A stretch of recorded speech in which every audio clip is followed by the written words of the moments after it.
ஸ்தானத்திலிருந்து மங்களம் குடும்பத்திலிருந்து இந்த நிகழ்ச்சிக்கு வருகை தந்துள்ள நம்முடைய மங்கள ராஜா பிரம்மஸ்ரீ ஆர் வர்மா அவர்களை மேடைக்கு அழைக்கிறேன். இதில் பேசும்போது ஆங்கிலத்தில் பேசுவாங்க அல்லது மலையாளத்தில் பேசுவாங்க. அது புரியலைனாலும் எடுத்து சொல்வதற்கு எந்த அளவுக்கு அதை மொழிபெயர்ப்பு செய்ய முடியுமோ செய்வதற்கு தயாராக உள்ளோம். இருந்தாலும் உட்கருத்து என்னவென்று புரிந்து கொண்டு அனைவரும் அதை எடுத்து சொல்லுமாய் கேட்டிருக்கிறேன். പറയാത്ത വ്യക്തികൾക്കാണ് ഈ ബ്രഹ്മചര്യം പ്രത്യേകം അനുഷ്ഠിക്കേണ്ടത്. അതിപ്പോൾ പന്ത്രണ്ടായിരമാണെങ്കിലും പന്ത്രകുടുംബമാണെങ്കിലും ഇതുമായിട്ട് ബന്ധപ്പെട്ട് ഏത് കുടുംബത്തിലെ വ്യക്തികളാണെങ്കിലും വളരെ നിഷ്കർഷയോടുകൂടി അനുകരിക്കേണ്ട ഒരു പ്രധാന ഘടകമാണ് ബ്രഹ്മചര്യം. ആന്തരികമായി കാമവികാരം കൂടാതെ ആത്മനിയന്ത്രണത്തോടെ ജീവിക്കുക. അതായത് അതിനെ കുറിച്ചുള്ള അശ്ലീലമതിയിൽ തോന്നിയിട്ട് അതിൻ്റെ സത്യം മാത്രം എടുത്താൽ മതി. അതായത് ബാഹ്യസ്ഖലനം കൂടാതെ നിയന്ത്രണത്തോടെ കാര്യങ്ങൾ അനുകരിക്കുക. അതുകൊണ്ടാണ് ഈ സന്യാസി ശ്രേഷ്ഠന്മാർ ഇരിക്കുന്ന ഭജനമിരിക്കുന്ന ആലയങ്ങളിലേക്ക് പോകുമ്പോൾ സ്ത്രീകൾ പോകുന്നത് പറയാനാണ്. അതായത് സ്ത്രീകളും പുരുഷനും ഒട്ടടിച്ച് മുട്ടുമുട്ടിൽ തുടങ്ങുമ്പോൾ ആന്തരികമായ കാര്യങ്ങളെ പുരുഷന്മാർക്കോ മാത്രം ശ്രദ്ധിക്കാൻ സാധിക്കാതെ വരും. അപ്പം അതുകൊണ്ടാണ് ഈ ബ്രഹ്മചര്യത്തിൽ അത്തരമായ 41 ദിവസം വളരെ വളരെ കൃത്യനിഷ്ഠയോടുകൂടി അനുഭവിക്കുന്നത് ബ്രഹ്മചര്യം. പിന്നെ അഞ്ചാമത്തത് അപരിഗ്രഹം. എന്താണ് അപരിഗ്രഹം? അന്യരിൽ നിന്ന് ദാനങ്ങളും മറ്റുപകാരങ്ങളും ഒന്നും സ്വീകരിക്കാതിരിക്കുക. കാരണം നമ്മൾ ആരെങ്കിലും എന്തെങ്കിലും വാങ്ങിച്ചു കഴിഞ്ഞാൽ തീർച്ചയായിട്ടും ഒരു കടപ്പാടുണ്ടാകുക. അപ്പോൾ ഈ 41 ദിവസത്തെ പ്രധാനസ്ഥാനങ്ങളിൽ ഇങ്ങനെയുള്ള ദാനങ്ങളും അതും എല്ലാം ഉപേക്ഷിക്കുക. അപ്പോൾ അതാണ് യമത്തിലെ 5 കാര്യം. അപ്പോൾ യമം എന്ന് പറഞ്ഞാൽ പറഞ്ഞു കഴിഞ്ഞു. ഇനി നിയമത്തിലെ 5 കാര്യമാണ്.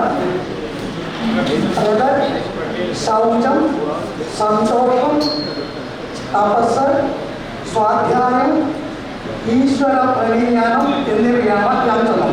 അതിൽ ശൗചം. എന്താണ് ശൗചം? അതായത് ബാഹ്യവും ആന്തരികവുമായ കാര്യങ്ങളിൽ നമ്മൾ സബ്ചിന്തകൾ കൊണ്ട് മാത്രം നടക്കണം. അവിടെയാണ് ശൗചം എന്നുള്ള പദത്തിൻ്റെ ശരിക്കുള്ള യഥാർത്ഥത്തിൽ ബ്രഹ്മചര്യത്തിലാണ്. പല കാര്യങ്ങൾ സന്ദർഭോചിതമായിട്ട് ഈ ശൗചം ഉപയോഗിക്കുന്നുണ്ടെങ്കിലും ഇവിടെ ഉപയോഗിക്കുന്ന പ്രധാന ഘടകം അതാണ്. പിന്നെ രണ്ടാമത് സന്തോഷം. സന്തോഷം എന്ന് പറയുന്നത് ആരോടും ഒരു മത്സരബുദ്ധി ഇല്ലാതെ നമ്മൾ ചെയ്യുന്ന ഓരോ കാര്യം പ്രവർത്തിച്ചിരിക്കും. മത്സരിക്കാൻ പാടില്ല. അവരോട് ആരാധന കാര്യം ചെയ്യുക. തപസ്. ആരോഗ്യമുള്ള ഒരു വ്യക്തിക്കും ആരോഗ്യമില്ലാത്ത ഒരു വ്യക്തിക്കും ഈ തപസ്സൊക്കെ ഒരേ ചിന്തയോടുകൂടിയും അനുകരിച്ച് പോകണമെങ്കിൽ ചിലപ്പോൾ ഈ ശരീരത്തിലെ പ്രകൃതിയുടെ പലർക്കും അവർ നടത്താൻ സാധിക്കുന്നില്ല.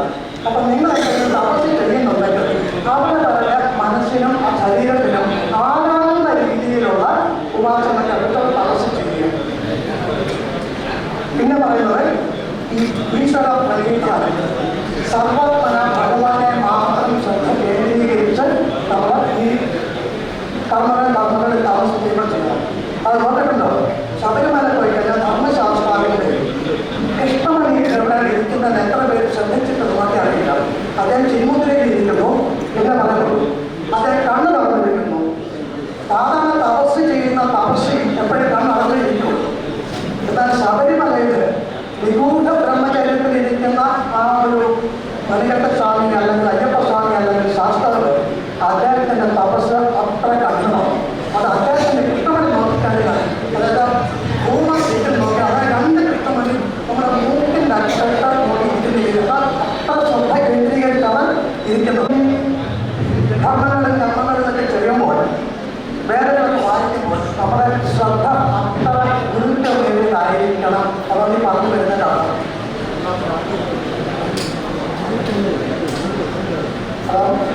യമത്തിലെ 5 കാര്യങ്ങളും നിയമത്തിലെ 5 കാര്യങ്ങളും പാതാളം.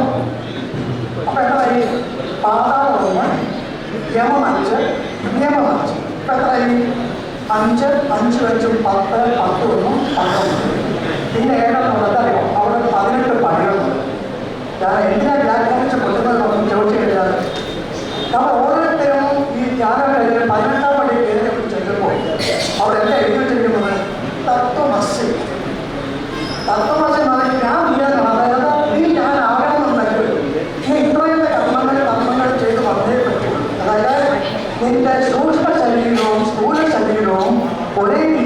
സംയോജിപ്പിച്ചിട്ട് ഇതേ രീതിയിൽ ഭഗവത്ഗീതയോടുകൂടി ധ്യാനത്തോടുകൂടി അവിടെ കയറി ചെല്ലുമ്പോൾ ശരിക്കും പറഞ്ഞാൽ തത്വമസി എന്ന ആ യഥാർത്ഥത്തിൽ അവിടെ എഴുതി വെച്ചിരിക്കുന്നതിൻ്റെ ശരിയായ അന്തർഭത്തിലേക്ക് നമ്മൾ എത്തിച്ചേരുകയും